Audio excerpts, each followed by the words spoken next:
Stand by to launch FanStream Sports. 3, 2, 1. Let's start. Hello, sports fans. Welcome to FanStream Sports.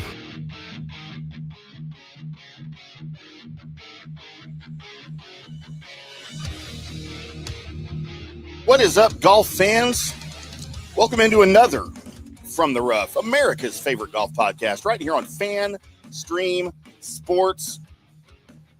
What a week up in Canada, eh? And if you didn't like it, take off, you hoser.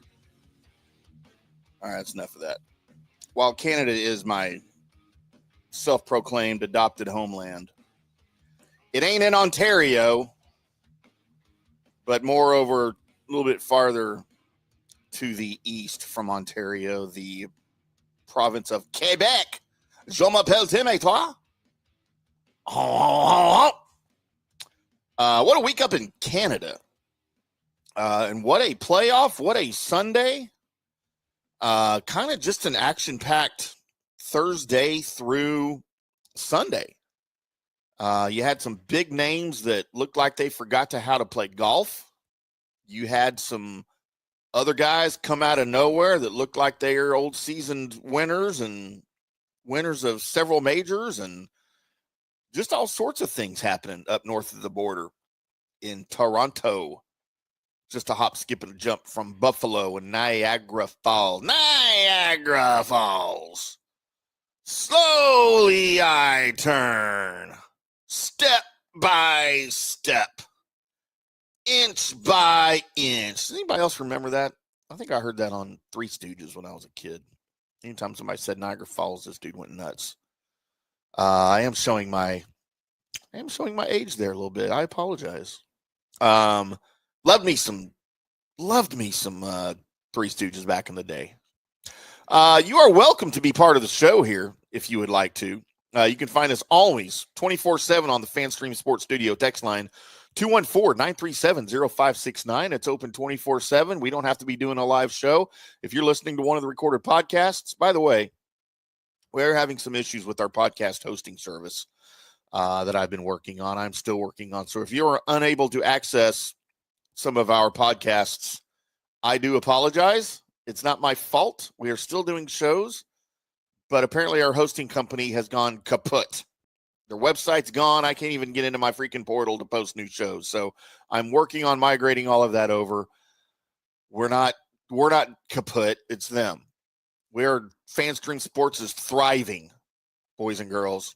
And we appreciate each and every one of you. But if you'd like to be a part of any of our shows at any time, 214-937-0569. Put it in your phone, save it, and make sure you tell us who you are and where you're texting from before you make your, what I'm sure will be a humongously astute point for whatever show you're watching. But yes, we'd love for you to be part of the show. If you're watching us on YouTube, feel free to comment in the comment section here on YouTube. We'll try to get to all of those for you guys.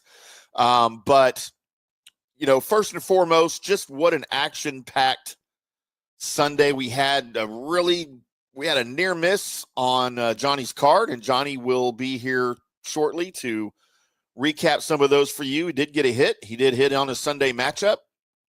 There was no Saturday matchup from Johnny due to the course conditions. He didn't really like any of them, but he did have one for you Sunday that he hit on, as well as a top 20. And just a near miss with Sam Burns as the winner.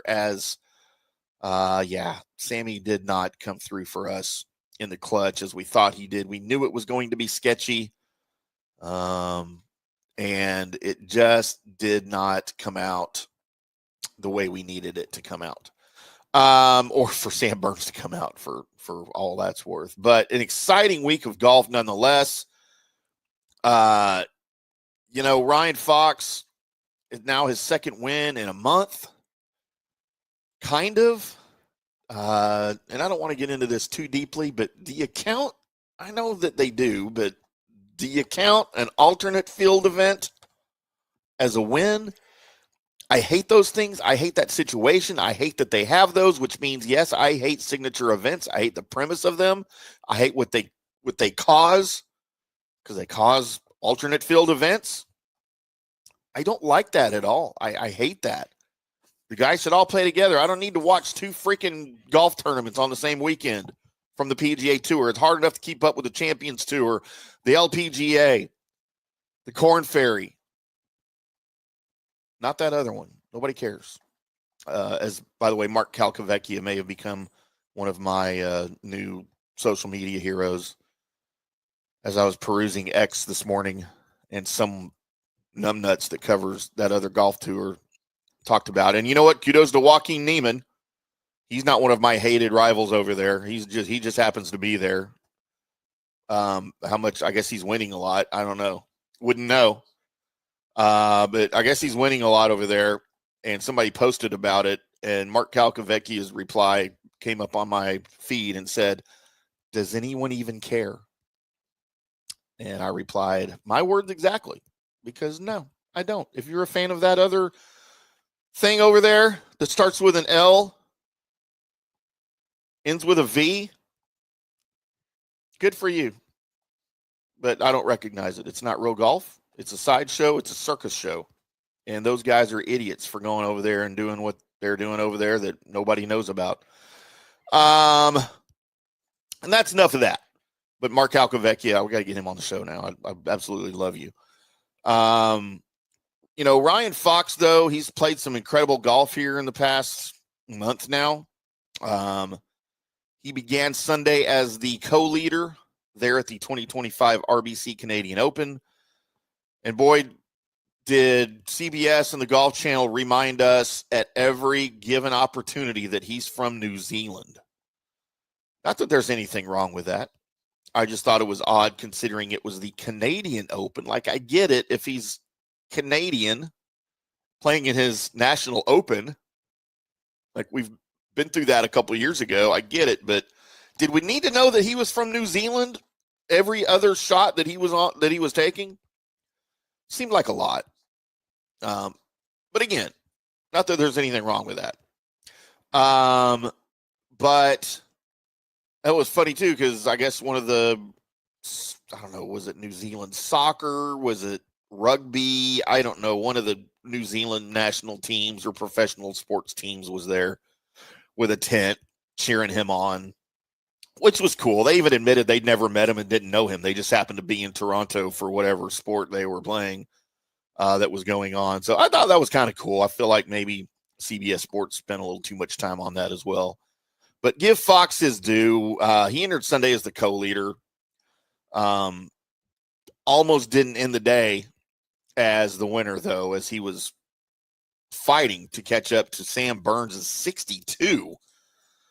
Thankfully, Sam Burns did it early enough in the day for Ryan Fox and the others there in the final group and in the groups behind Sam Burns to know where the target number was. I feel like that's a little bit easier for guys.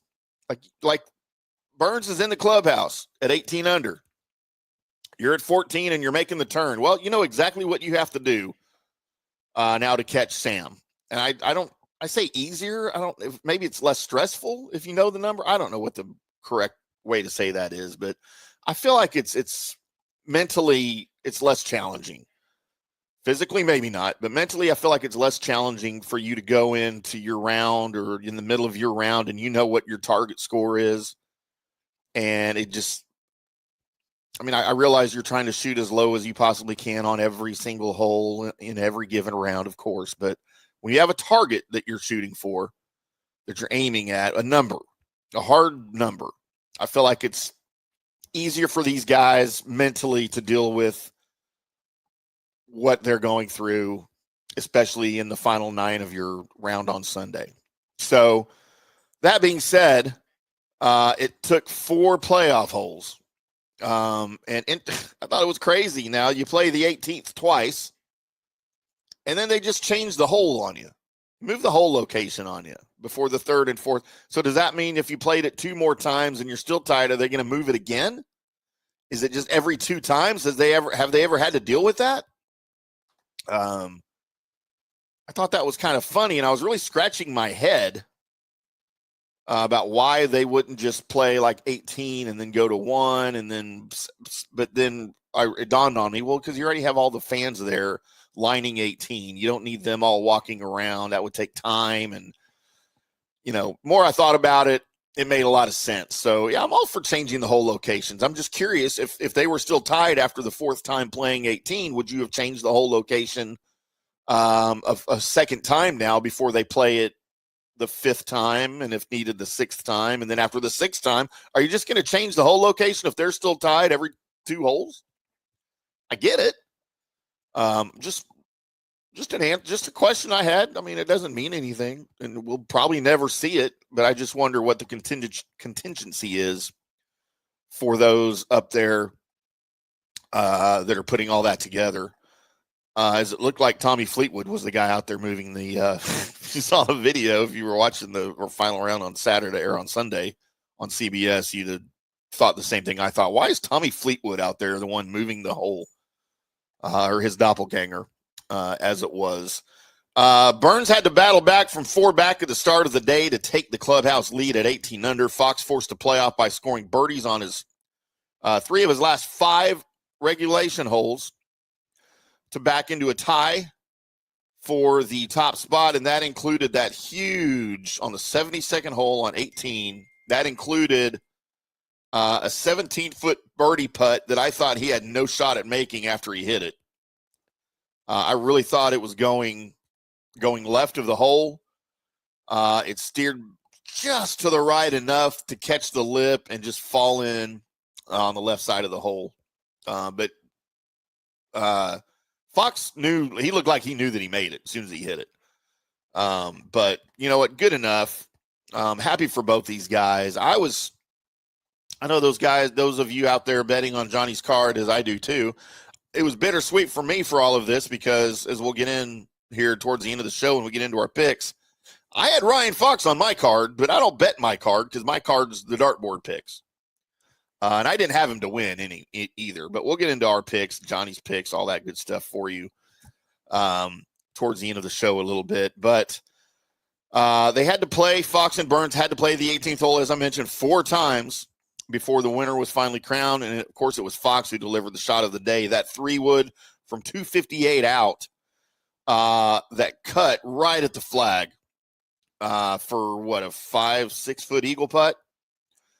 That he didn't make, by the way, but he didn't have to, because Sam Burns from 255 out at the same time did not get nearly as close as Fox did. That putt was horrendous. He blew it right past the hole. As a matter of fact, before Fox even had to take his eagle putt, Burns was still out. So that would have been his birdie putt that you had to make that if you had any chance of winning. And he didn't make that. So it was after that, it was a 3-putt par for him, and it was no longer in question. Burns had to 2-putt. Would have been more dramatic for him to make that eagle putt, but he didn't. But he left himself just to tap in for the birdie and the 2025 RBC Canadian Open win. His, again, second career win. Both of them have come this year, and both of them have come in his last 4 starts. So, again, the first one was the alternate field event there in Myrtle Beach, just ahead of the PGA Championship. But, he's got a number of DP World Tour events wins, but he has been without PGA Tour titles before this year, but he is stacking those up now.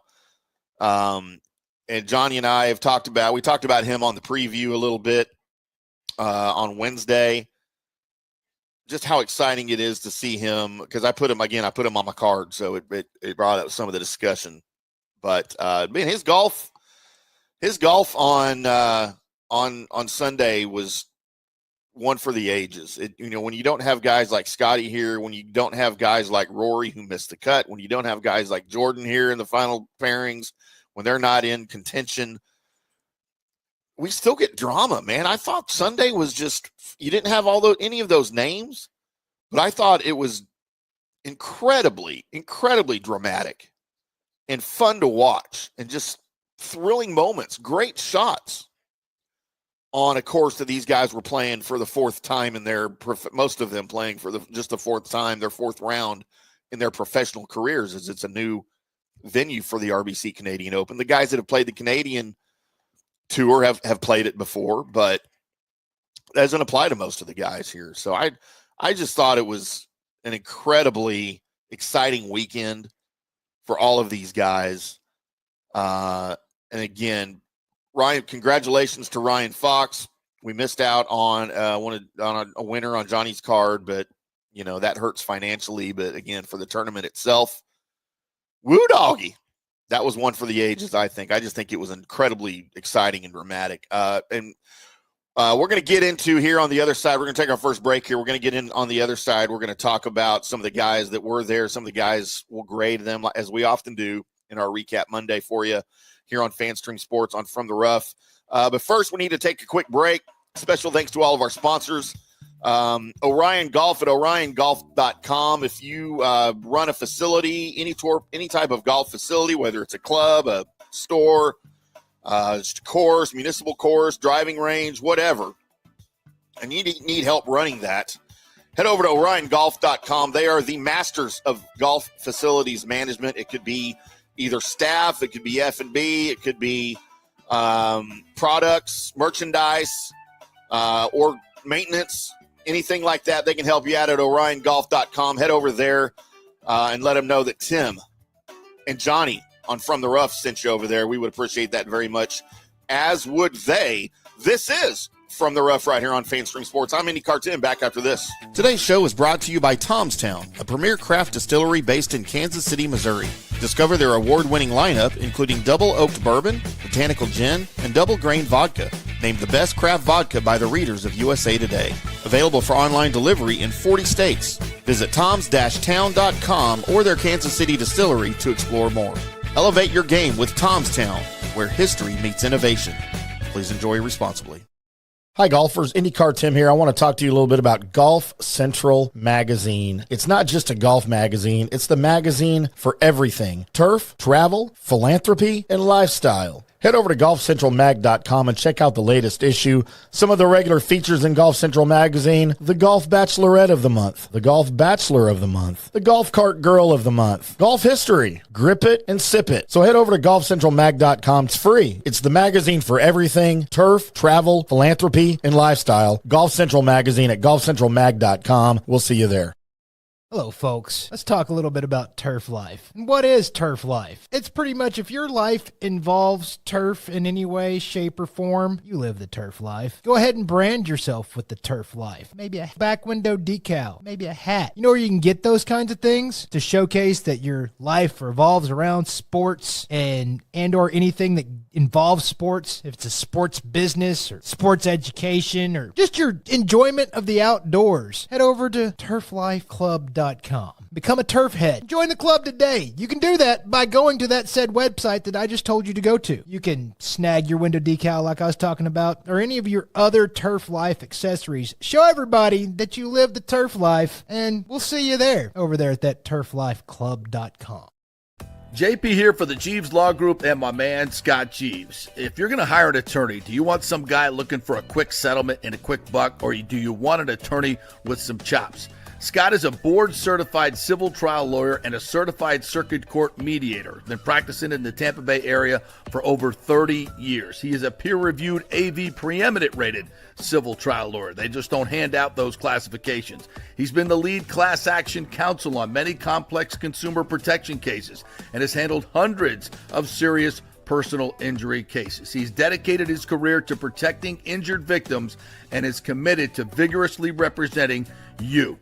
We're local, we're trusted, and we get results. Personal injury and personal attention. Call for a free case evaluation. That's 888-9-JEEVES. That's 888-9-JEEVES. The Jeeves Law Group.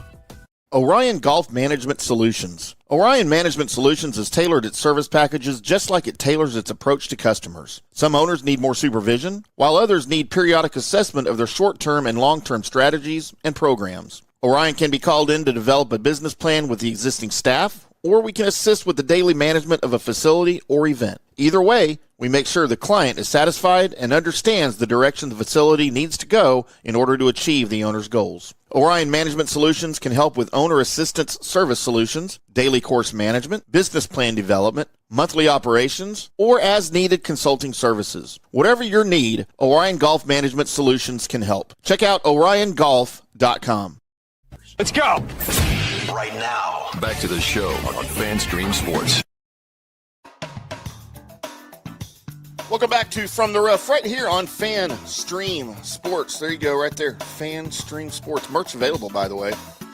Head over to fanstreamsports.com, click on merch at the top, and we will get one to you. Or, like I said, if you'd like to be part of the show, leave us a comment somewhere, either on the FanStream Sports Studio text line, 214-937-0569, or if you're watching the live videos, you are welcome to leave a comment. And we sometimes randomly, for the good comments, wherever they are, we'll pull your name out and we'll say, hey, you know what? I like that comment. Let's send them a hat or a t-shirt. Sometimes we're just generous that way. I mean, sometimes we're idiots and sometimes we're generous, but it is what it is. Special thanks to Tomstown Distilling Company in Kansas City, Missouri. Head over to toms-town.com. Take a look at what they've got over there. They've got some great selections, vodka, gin, bourbons, and some great seltzers over there. Those seltzers that they're, and everybody's doing seltzer. I'm surprised my bank's not doing a seltzer option right now because everyone's doing seltzers, but Tomstown does them right. All of their liquor and products are available in 40-plus states via mail order, so head over to toms-town.com. Make a selection and have something shipped to you and be a part of the Tomstown family with us here on From the Rough on FanStream Sports. Appreciate those boys. Back to the RBC Canadian Open. Let's take a look at some of the also-rans alongside Sam Burns and Ryan Fox, who, of course, if I didn't mention it before the break, of course, I gave both of those guys an A+. I mean, why not? They're, they tied for the win before the playoffs, so they're going to get an A+. Sam Burns, though, I feel like he's going to be reliving some of those shots, those in the playoff, the 4 holes of the playoff, over and over again in his head for a while. But he does get the best finish of the season. He couldn't make a birdie in the playoff to save his life, and that's what he needed. But his 62 that he shot to get there at 18 under on Sunday was incredible. It was an incredible round. The 2-hour layoff, and it was almost 2 hours to the minute. I believe it was 1 hour and 53 minutes exactly to the minute after he finished his round that Fox made that 17-foot birdie on 18. And I really feel like that layoff that 2-hour layoff by the time they were teeing off on the first playoff hole, I really don't feel like that benefited Burns at all. And it certainly looked like it as he was playing in the playoff. But, he made 5 straight birdies to open his back 9 and then punctuated his Sunday round with a birdie putt to shoot 29 on the back 9 and give himself, at the time, a 2-shot lead that we know now did not hold up. But yeah, Burns was just incredible. He gets obviously an A+. He needs to work on his putter. His putting, obviously, with no birdies in the playoff, did not do him any favors. But and he missed a 5-footer to win the first playoff hole. That one hurt, but he's going to get there. I was highly impressed with Sam Burns this week.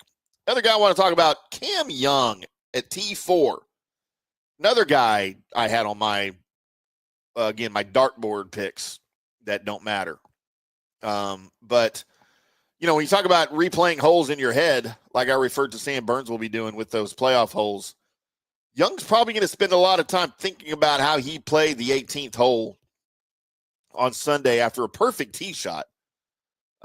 He pulled his driving iron initially, but went back to the 3-wood to make sure that he cleared the water there on 18. And when he accomplished that goal of staying dry, he went well over the green into some really thick rough near the trees. It wasn't a particularly horrible lie. The ball was sitting up. But he didn't hit the shot very well at all. And that was going to be a hard shot to keep it anywhere near the hole. But back there from behind the green in the deep grass, his club just went completely under the ball. He didn't hit it right. It just pushed straight off to the right, still in the deep rough. Just a horrible shot that cost him. It might have cost him the tournament, to be honest with you. It was a bad second shot from a perfect fairway lie. So he's going to be reliving that entire sequence for a while. He's got a pair of top tens in the last month. He qualified for the U.S. Open in a playoff, which means at Oakmont, he'll be teeing it up on Thursday. He should still have some confidence in his game. But, man, talk about a huge missed opportunity. I still gave Cam a B+. Probably would have been an A if not for that sequence on Sunday, approaching the 18th green. That was horrible. But again, finishing at 16 under T4, not a bad placement for Cam Young. I'm looking forward to him at Oakmont. Some guys here at T13 at 13 under, all with about the same grade here. Ludwig Oberg, Shane Lowry, and Nick Taylor. And I will tell you what, for a brief moment early Sunday afternoon, it looked like Shane Lowry was going to win this thing. He looked really, really good. He took the lead at, I think it was like 15 under after going 5 under in his first 4 holes of the day. Oberg got it to 4 under through 7. And you thought Ludwig Oberg and Shane Lowry were going to be the 2 guys playing for the tournament at the end of the day. But neither one of them could continue that. Lowry dropped 2 shots on his way in after a hot start. Oberg treaded water even over at even par over his final 11 holes. It was solid, but at the same time, kind of unspectacular, I think, for those 2 guys. And I had higher aspirations for both of those guys. Feel like they kind of let an opportunity slip by, as they've, especially Ludwig Oberg, has been prone to do this season after his win at Genesis. But, as far as Nick Taylor goes, he earned top Canadian honors here. They've got an award for that. I forget what it's called, but it's kind of weird. I mean, I guess I get it that they have a special award that goes to the low scoring Canadian at the Canadian Open. Do they have that at the U.S. Open? If an American doesn't win it, do you get an award? Do you get a ribbon as the low scoring American at the U.S. Open? Do they do that for the British Open? If a Brit doesn't win it, do you get a ribbon for the low score? It's just weird. I don't know. I love Canada A, but that just seems weird to me. But hey, they can do things however they want to do it up north of the border. And it feels like Nick Taylor really let some opportunities slip by. I thought he had a good opportunity late in the tournament to win his second title there in 3 years. He had it to 15 under on the back 9 before a double bogey on the 17th. But he was able to produce another strong finish at his home event, and he should feel pretty good about the way he's playing heading into the U.S. Open. I gave him a B, Nick Taylor, and I gave Oberg and Lowry both B minuses. Just think the Oberg and Lowry B minuses. I try not to do this, but I think I'm kind of counting their entire season up to this point. It's sort of an amalgamation of just the way they're playing. And if I was counting only their season, they probably both get C minuses, but I thought they had good showings here. So B minus, I think, for Lowry and Oberg. Taylor with a B plus. We'll go that route. Some other guys, T27 at 10 under. Corey Connors, Adam Hadwin, Taylor Pendrith, and Mackenzie Hughes. All the other top 4 Canadians, they all finished in the same spot at 10 under.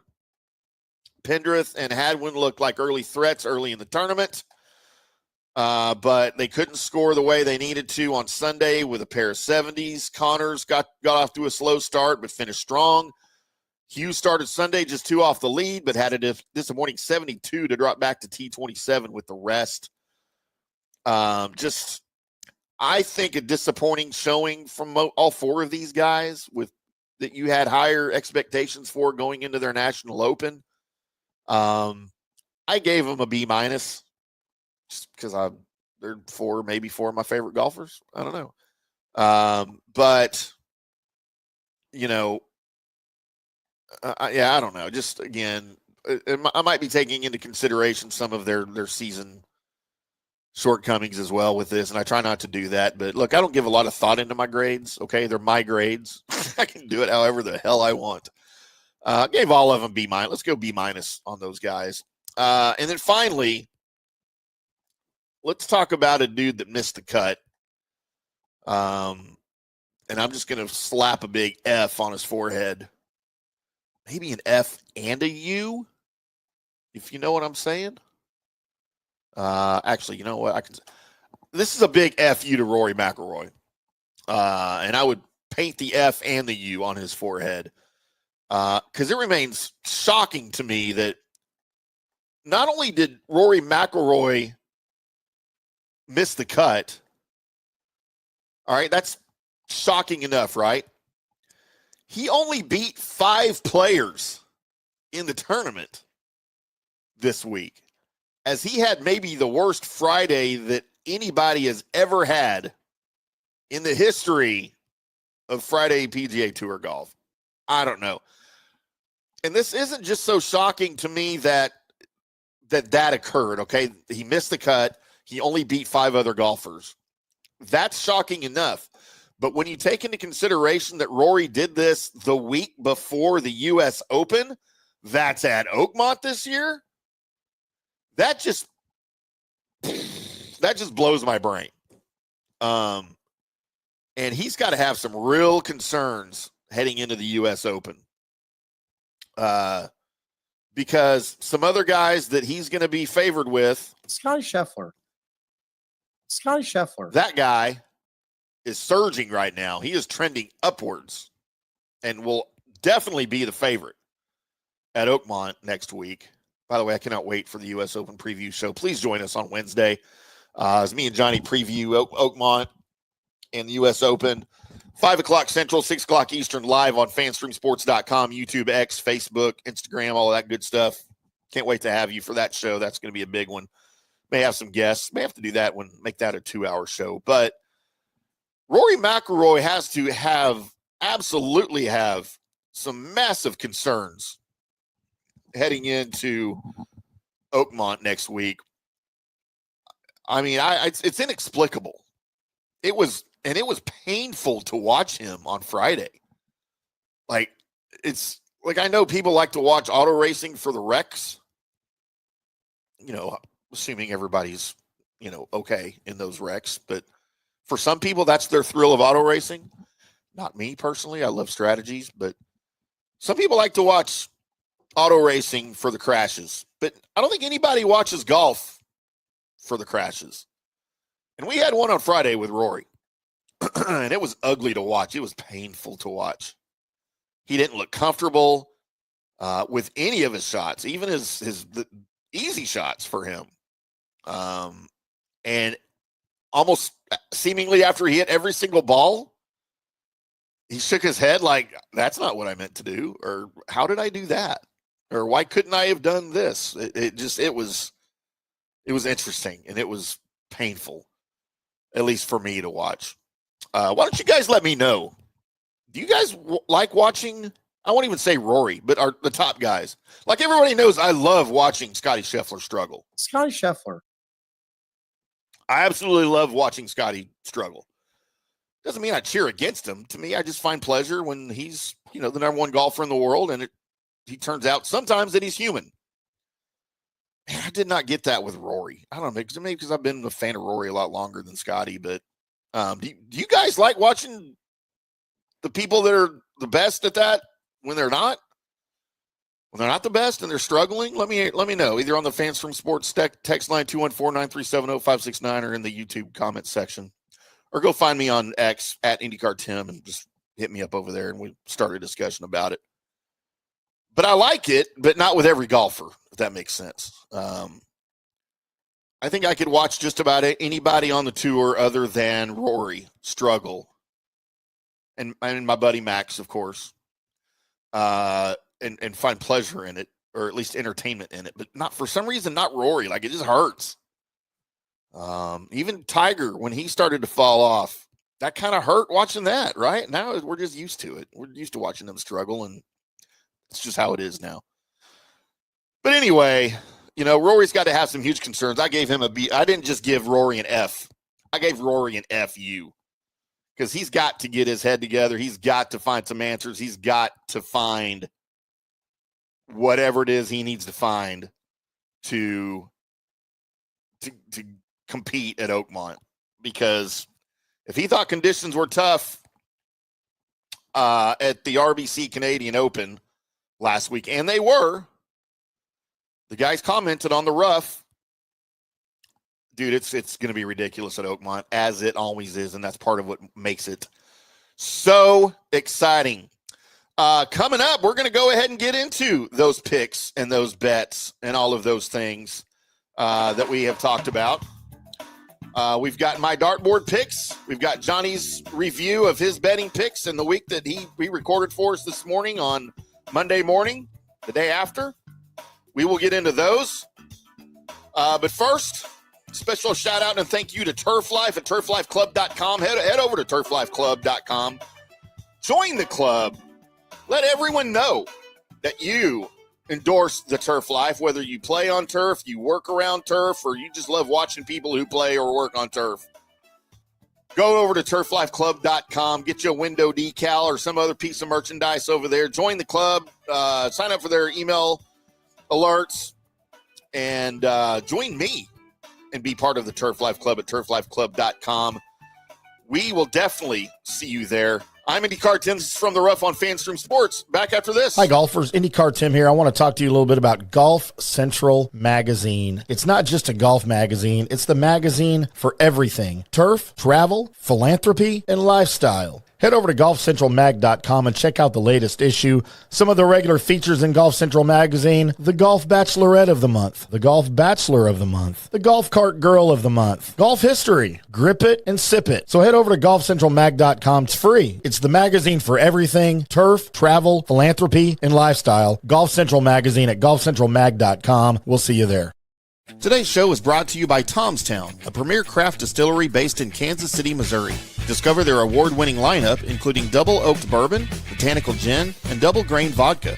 Named the best craft vodka by the readers of USA Today.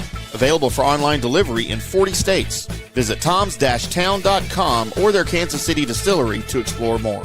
Elevate your game with Tomstown, where history meets innovation.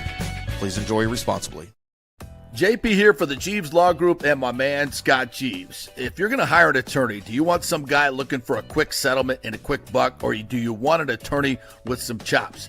Scott is a board-certified civil trial lawyer and a certified circuit court mediator. Been practicing in the Tampa Bay area for over 30 years. He is a peer-reviewed AV preeminent-rated civil trial lawyer. They just don't hand out those classifications. He's been the lead class action counsel on many complex consumer protection cases and has handled hundreds of serious personal injury cases. He's dedicated his career to protecting injured victims and is committed to vigorously representing you. We're local, we're trusted, and we get results. Personal injury and personal attention. Call for a free case evaluation. That's 888-9-JEEVES. That's 888-9-JEEVES. The Jeeves Law Group. Hello, folks. Let's talk a little bit about turf life. What is turf life? It's pretty much if your life involves turf in any way, shape, or form, you live the turf life. Go ahead and brand yourself with the turf life. Maybe a back window decal, maybe a hat. You know where you can get those kinds of things to showcase that your life revolves around sports and or anything that involves sports. If it's a sports business or sports education or just your enjoyment of the outdoors, head over to turflifeclub.com. handicapper.com. Become a turf head. Join the club today. You can do that by going to that said website that I just told you to go to. You can snag your window decal like I was talking about, or any of your other Turf Life accessories. Show everybody that you live the turf life, and we'll see you there, over there at that turflifeclub.com.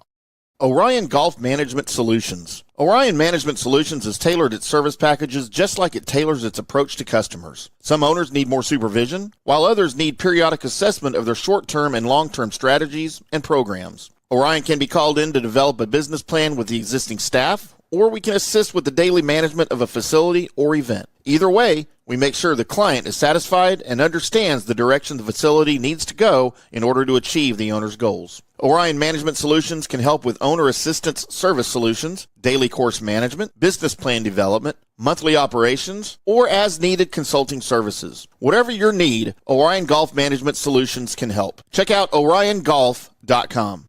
Let's go. Right now, back to the show on FanStream Sports. Welcome back to From the Rough right here on FanStream Sports. I'm IndyCarTim. Welcome into a Monday recap of FanStream Sports. I am doing a solo recap as Johnny is golf traveling today, but he did have enough time to record us a short little video we'll get here in a second too, with his take on what happened this weekend with his picks. Had an extreme near miss. He did have a hit, and I had a couple of hits on my luck of the draw dartboard picks, which everyone finds entertaining. We are From the Rough right here on FanStream Sports, brought to you as always by Golf Central Magazine. Head over to golfcentralmag.com. Sign up today for a free copy every month, a free issue sent to your inbox for free. Nothing's free these days, but you can get a free issue, monthly issue of Golf Central Magazine at golfcentralmag.com. Sign up today. Get that free issue sent to your inbox automatically each and every month. It's not just a golf magazine. It's travel, philanthropy, lifestyle, food, beverage, all sorts of stuff over there at golfcentralmag.com. We appreciate their support. You guys will appreciate them, no doubt, just as much as we do at golfcentralmag.com. So let's get into our the betting part of the show, as I'm trying to, because you really thought I'd have done this by now, locate our picks that we made for this week. As let's see if this is one that I'm looking for here as I attempt to bring this to you live on the air. Boom. I believe this is one. No, I can't show you that one because that was before the win. Anyway, for my dartboard picks, we got to get our music going here, don't we? That I always try to do as we get into our picks. There it is. There we go, boys and girls. Got to have a little bit of match game music for our picks. Now, look, my dartboard picks, as everyone knows, are just that. They're dartboards. I'm not a handicapper like Johnny does. Please don't place any bets based on my picks. They're for comedy and entertainment purposes only, which is what we use them for here on the show. My picks this week, and I don't have them to put up on the screen for you. You just have to bear with me.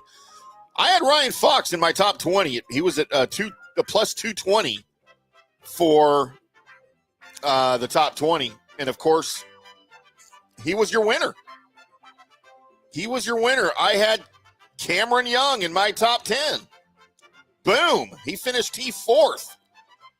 Just amazing, some of these picks. And my winner that I had at 30-1 was Robert McIntyre. Now, he did not obviously win. And can't remember where he finished. I believe, I can't remember. I know at one point he was T52, I believe, somewhere down the line there. But it doesn't matter. He didn't win. And that's really all that matters for those things, is you either get the winner or you don't.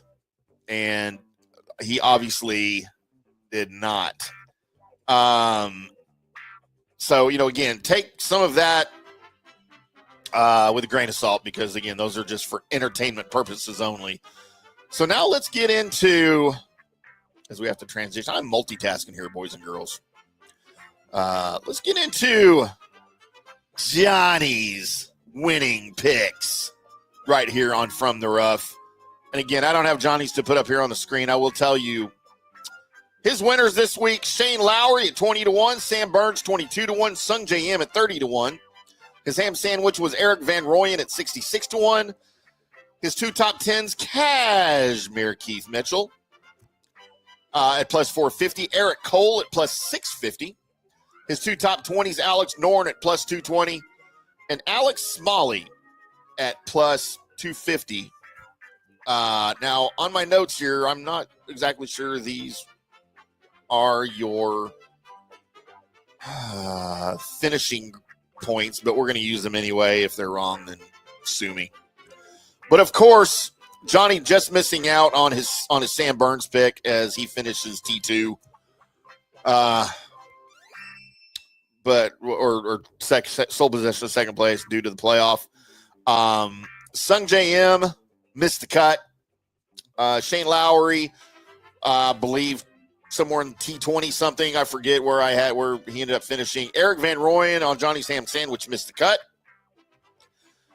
Eric Cole missed the cut in Johnny's top 10. Keith Mitchell had him after Saturday's round. He was at T11. So he was just outside, but I don't think he finished that close to the win. Alex Van Norn at plus 220. Johnny's top 20 missed the cut. But a hit with Alex Smalley in the top 20s. He finished, I believe, at T5 or something like that. Maybe, as my voice gets really, really high-pitched when I'm uncertain of things. But those are basically Johnny's cards. Now let's hear it from the man, Johnny himself. Johnny, how'd you do this week? Good afternoon, everybody. John Gerber here, co-host of From the Rough podcast on FanStream Sports. Want to give you a little recap of the Canadian Open. Boy, bittersweet, wasn't it? We looking so good for so long with Sam Burns and Ryan Fox in that playoff. Guys, I don't know what to tell you. I mean, do you look at it as fortunate that Sam Burns was had that opportunity to win after shooting a 62 in the final round? Yeah, you could look at it like that. But on the betting aspect, we're greedy. So we want those wins. But, hey, it's hard to get mad at Sam Burns, like he said, firing a 62 to get him in that spot. Sam Burns is notorious for being one of the best putters on the PGA Tour, missing that 4.5, 5-footer. First playoff hole certainly hurt him. Moving forward, the longer you can keep a guy around in a playoff, the longer he has a chance to beat you. And that's what certainly happened. So unfortunate there for Sam Burns, but just goes to show we are close to another winner, as we did a couple weeks ago with Ben Griffin. But we did cash in on Alex Smalley to finish in that top 20 spot. That got us in a good position. And we did go 1-0 on our matchups with Cashmere Keith Mitchell getting a one-stroke win over Thornbjorn Olesen to get us on that, again, crazy profit side of our matchups. 34, 8, and 3 in our matchups this year. And, again, losing a little bit, but we're still solidly in that mid-$4,000 profit margin. So we're looking really good there, but it could have been a really, really fantastic week at RBC. But, hey, hats off to Ryan Fox. Second win this year on the PGA Tour. So we've been kind of touting this guy for a long time. For the people that are in the know, kind of know who this guy is. Now he's coming back. He's coming to the United States, a New Zealand guy, mainly played on the DP Tour. So second win in the past couple months for Ryan Fox. So look for him to continue his winning ways. I'm not really sure, how he's going to fare this week at the U.S. Open. We'll talk about that a little bit on Wednesday, not to jump too much into the beast what Oakmont is going to be, but we will be recapping that on Wednesday with my main man Tim. But he's going to be holding it down for you guys today. Just want to give you a quick recap of the RBC with our close win, our close win on Sam Burns. Just couldn't get it done, but like we said, cashing in on Alex Smalley top 20 and a 1-0 on our matchup. So everybody have a great day. We'll be looking forward to talking to you guys and previewing the U.S. Open at Oakmont. Have a great day, guys. Well, thank you, Johnny. Yes, Johnny will join me on Wednesday for the upcoming, to preview the upcoming U.S. Open at Oakmont. That's going to be a big one. Cannot wait for that. This is going to be another fun week as we head into the third major of the season, and maybe the last one that should be a major. I don't know, I'll just leave it there. If you listen to the show often, you'll know exactly what I'm talking about, as we pay tribute to the Canadians up there. But that's going to do it for our recap here of the 2025 RBC Canadian Open. Again, congratulations to Ryan Fox. Big win for him, his second of the season and second career on the PGA Tour. And if you'd like to debate me on the alternate field events and the signature events and if those things should even exist, I would love, I don't even mean a debate because you can't debate me because I'm right, but would love to discuss it with you. Just find me. Let's talk about it, on social media or in the comments section on any of the videos here. I would love to talk to you about it, to see what your thoughts are. Also, your thoughts on Ryan Fox on his win, on his season. How about thoughts on Rory McIlroy's implosion on Friday? Let's talk about that too, I promise I'll be done with the Canadian stuff after I finish this show. Promise. But that'll do it. Special thanks to all our sponsors: Orion Golf, Tom's Town Distilling Company in Kansas City, of course, Golf Central Magazine, and Turf Life, the brand that revolves around turf and the people who play on it, work on it, and live around it. Appreciate you guys tuning in today. We will be back on Wednesday with me and Johnny with the U.S. Open from Oakmont preview show. Best bets, storylines, all that good stuff for you right here on From the Rough on FanStream Sports. Until then, boys and girls, do me a favor. Whatever you do, wherever you are, keep hitting them straight.